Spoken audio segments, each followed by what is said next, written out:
सिन्नर तालुक्यातील शिवडे गावात रविवारी सकाळी एक अत्यंत हृदयद्रावक घटना घडली।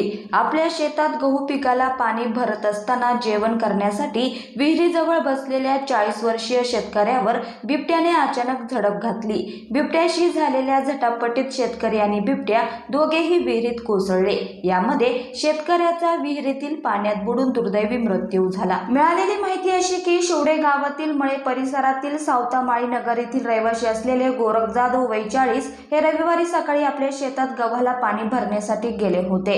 सकाळी साधारण 9 ते 10 च्या सुमारास कामातून थोडा वेळ काढून ते विहिरीच्या काठावर जेवण करण्यासाठी बसले होते।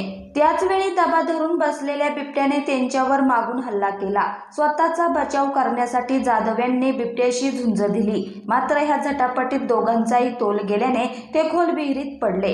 दुर्दैवाने पाण्यात बुडून गोरख जाधव यांचा जागीच मृत्यू झाला। या घटनेची माहिती वाऱ्यासारखी पसरताच परिसरातील नागरिकांनी विहिरीजवळ मोठी गर्दी केली। घटनेचे गांभीर्य ओळखून सिन्नर पोलीस आणि वन विभागाचे पथक तातडीने घटनास्थळी दाखल झाले। बेलूगावचे प्रसिद्ध जीवरक्षक गोविंद तुपे यांना पाचारण करण्यात आले।